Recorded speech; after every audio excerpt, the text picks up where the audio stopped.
Assalamu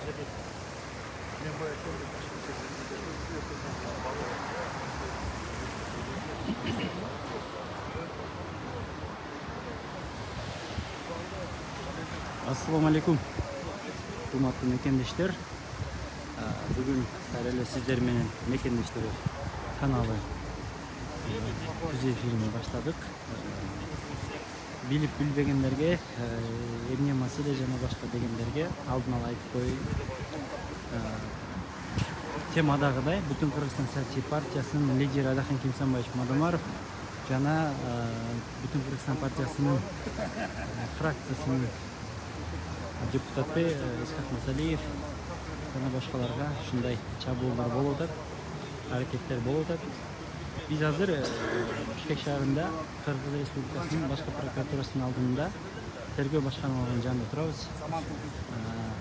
Толук адреси Дареги Токтоналиева 2 Токтоналиев 2 дроп 1.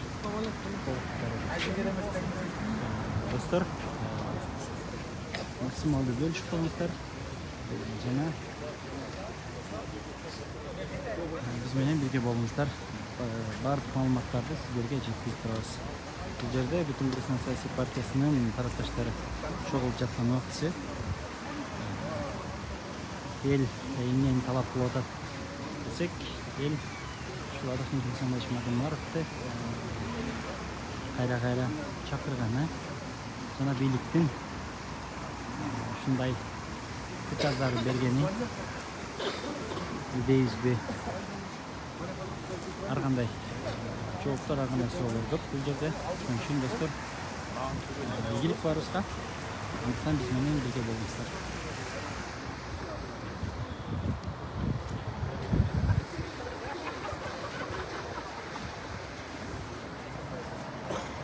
Биз ушул имараттын жанында турабыз азыр.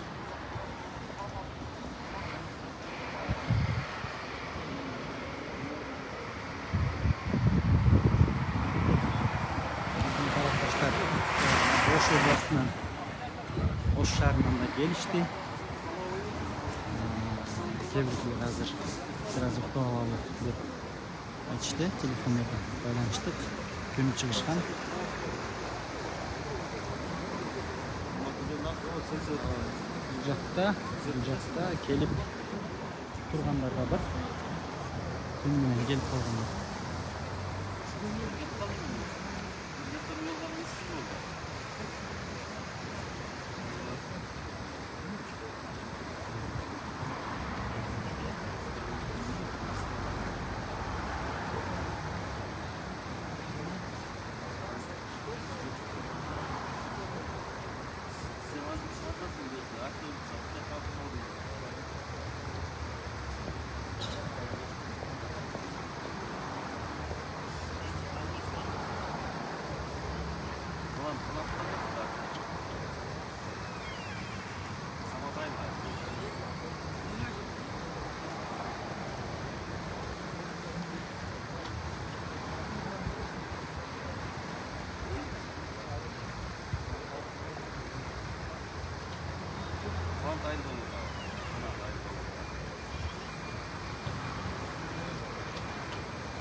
Звук эмне бул жерде азыр элдин үнүн угулбайт.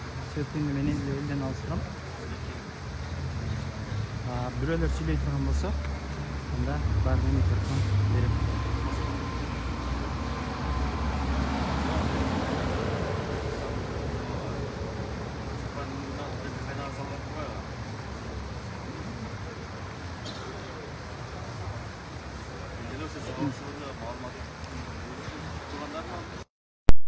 Assalamu alaikum da bir жолу, урматтуу мекенештер. Оба, Адахан Кимсанбаевич бүгүн дагы суракка чакырылды.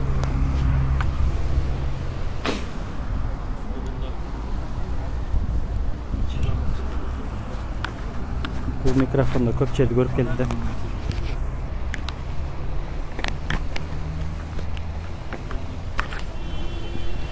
да.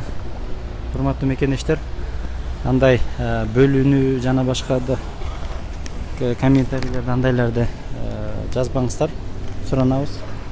Себеп дегенде биз мыйзамдуулукту жана тартипти сактаган колдоочуларданбыз, анын баарыңыздар билесиздер. Анча-мынча провокаторлук сөздөр жана башкалар болсо, мен мүмкүн болушунча аракет кылып өчүргөнгө аракет жасайм. Жыргалбек Ураимов, ассаламу алейкум Жыргалов, кандайсың, жакшысыңбы? Масалиевди эмне үчүн чакырышыптыр дейт. Бул бүтүн Кыргызстанга түз эле чабуу болду дейт. Бүтүн Кыргызстан себептегенде сессияда булар аябай катуу сүйлөп атышат, аны барыңыздар көрүп атасыздар. Бирден бир себеби ошол болушу мүмкүн.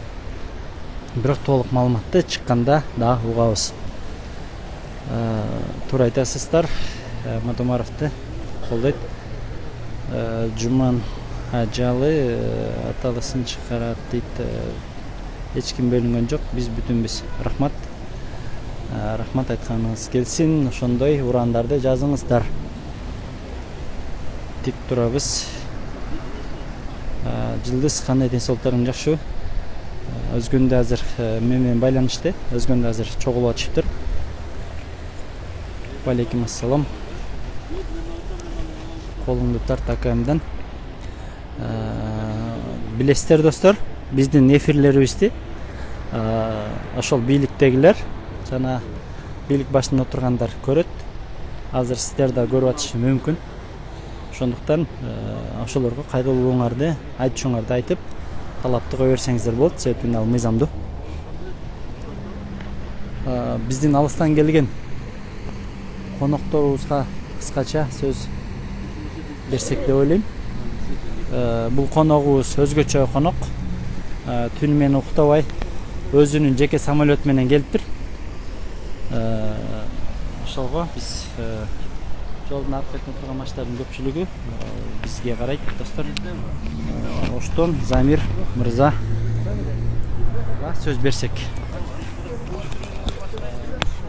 Замир, айтсаң, качан чыктың, качан уктуң, неге келдиң дегендей. Ассаламу алейкум, касиеттүү Кыргызстандын эли. Эркиндикти, акыйкаттуулукту, мыйзамдуулукту, чындыкты, тазалыкты, тартипти сүйгөн, эң негизгиси ушул куштай эркин учканды сүйгөн касиеттүү элим.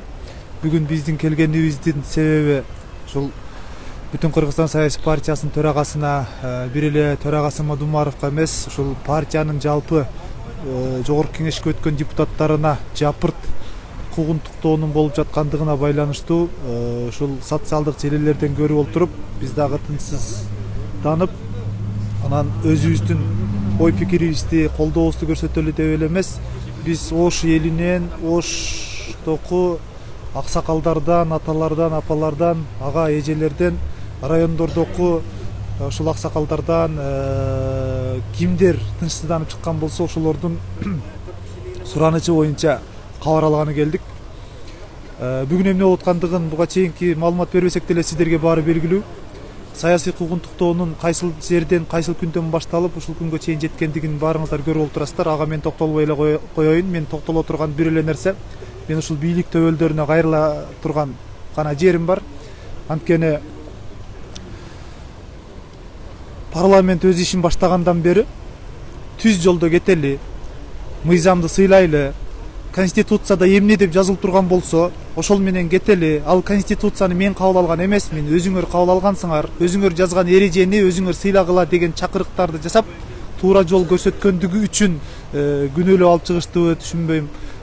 Же башка бир себептерден карап атабы, же эмнени камкуулап атат булар билбейм, бирок мен билген бир эле нерсе, эгер кимдир бирөө сени туура жолго баштап, мыйзам жол менен бас, таза жаша, адал жол менен тиричилигин кыл, конституцияны сыйла, эрежеге башый, туура кетели, кыйшыйып калсак биз келечек муун алдында карыздар болуп калабыз деген сөздөрүн, акылын, билгенин, тажрыйбасын бөлүшкөн кишини душман көрбөй, тилекке каршы колтугуңдун астында жүргөн кошоматчыларга, подхалимдерге, коррупционерлерге, ушунча жылдан бери 30 жылдык эгемендикте кыргыздын шоруна каткан, көрүнгөн бийликтин кучагына ылайык болуп батып бергендерден корккондун ордуна туура жол көрсөткөндөрдөн коркуп отургандыктары мени аябай өкүндүрөт да. Бир эле нерсени айтат элем. Кет деген сөз кулагыңа жаңырганча, иште деген сөз кулагыңа жаңыргандыгы рахаттуураак болсо керек. Ушул кет, иште деген сөз, кет деген сөзгө алмашканга чейин туура жолдо ишиңерди жасай бергиле. Анткени Мудумаров, анын командасы, партиялаштары, жогорку кеңешке өткөн депутаттар мыйзамдан кылдай кыйшайбай, силер айткан кылдай кыйшайбай эмес, мыйзам айткан кылдай кыйшайбай иштеп берели, иштейли, келечекке бүгүнкү күнү туура эмес жерибизди тууралап кетели деп акыл айтып аткандарды тескерисинче угуп, анан силерге кошоматтанып, ары бери тагдырыңарга балта чаап, күнүңөрдүн бүтөөрүнө себепчи болуп кала тургандарды уккандын ордуна ушундай кишилерди уксаңар, төбөлүңөр түз болмок дагы тарых барактарында калмаксыңар. Эгер аны кылбай турган болсоңор, анда кыргыз тарыхы 30 жылдыгында 2-3 жолу ким кандай жол менен кетсе, ниетине, пейлине, тагдырына жараша көрсөтүп койгондугу баарыңыздарга маалым. Ушул жерден баардык тынчсызданып жаткан касиеттүү Кыргызстан элине кайрылат элем. Азырынча мыйзамдуу талаптарды коюп турабыз.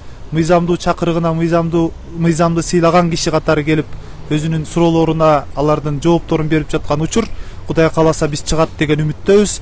Эгер абал башка жакка өзгөрүлүп кете турган болсо, анда өкүл катары жибергендер, урматтуу аксакалдар, аталар, апалар, биз ар ким өз чындыгы, өз акыйкаты үчүн өзүнүн билген жолу менен күрөшөт деп билем. Көңүл бурганыңыздар үчүн чоң рахмат. Кыжалат болуп жаткандарга биз байма-бай маалыматты жеткизип турмакчыбыз. Дуа кылып, тилек кылып туруңуздар. Кудай кааласа, акыйкатты эч ким көмүп кое алган эмес, чөктүрүп бере алган эмес, же агызып бере алган эмес. Акыйкат баары бир калкып чыгат. Ал күндөр да калыс эмес. Ошол себептен кезинде эске салып коюшса, эстерине салып алышса болмок. Ушундай акыйкатсыздыктарга өздөрү дагы түшүп, керек болсо өзгөндөгү жыйындарда 30 жылдан бери жүргөн киши жок болбой, ушундай оппозицияда Кудайга шүгүр жүздөгөн мыйзамдарды жашап жүрөт. Биз 10 жылда жок болуп кетейин дедик деген эр азаматтар бүгүн өздөрүнү анга түртүп, ошол айткан сөзүнө бүгүн далилденип кала тургандай жагдай туулуп калышы мүмкүн. Ошол себептен урматтуу мекендештер, урматтуу бийлик өкүлдөрү, биз силерден бийлигиңерди тартып алалы, бер, ал, кет деп айтпайбыз. Биз мыйзам жолу менен гана жаша деп айтабыз. Мыйзам сыйлагандарга куугунтук кылгандан көрө ушундай тажрыйбалуулардын акылын алгыла деп айтабыз. Көңүл бургаңыздар үчүн рахмат чоң. Рахмат, Замир, рахмат. Достор, 5-чи микрофон кайра уланат. Жогорку кеңештеги 5-чи микрофон бул жака көчүрүп алып келгенбиз, аны билесиздер.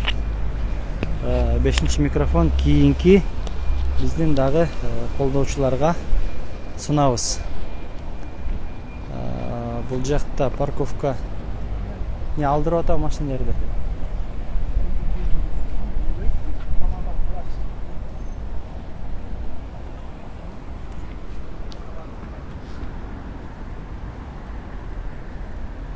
Бул жакта жанакындай кошумча милиция органдарыны чакырышты окшойт. Келип түшүп топтолуп башташты алар дагы. Ошондуктан ошол жакка бир аз көңүл дагы бурат окшойбуз. Себеп дегенде бирдемке болоордун алдында булар атайын өздөрүнү күчөтүп даярдайт эле. Урматтуу мекендештер, даректи сурагандарга айта кетейин. Дарек Бишкек шаары, Токтоналиев көчөсү 2/1. Токтоналиев көчөсү 2/1.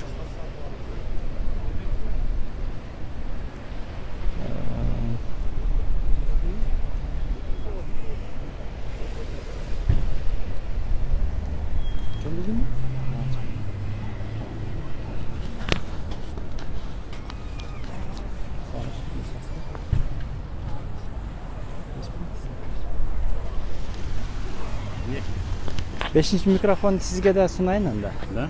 Ben söylesem katlı söylüyorum. Жоқ, катуу сүйлөбөй өзүңүздү кармап, 5-чи микрофонду кандай сүйлөйт? Образға кирип кетем да сразу. 5-чи микрофонду. Ооба, Сен келиңиз. шайлап астында жүрдің, ноқаттықпың ла сен, қатты сөйлетсілен ғой. Келиңиз бул жака. Жоқ, біраз тұрып сөйлейінші. Макул. Сөзім қамдап алайын да. Жарайт. Голове, промотай. Үлкен иштер мынтип элдер чогулуп аткан убактысы. Бул жерде кимдер чогулуп атат десеңиздер, Бүтүн Кыргызстан саясий партиясынын колдоочулары, тарапташтары чогулуп жатат.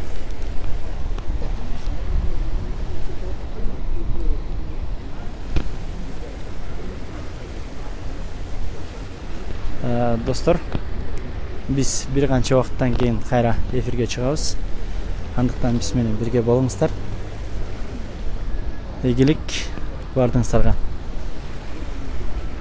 Кайра эфирге чыкканга чейин сак саламатта болуңуздар.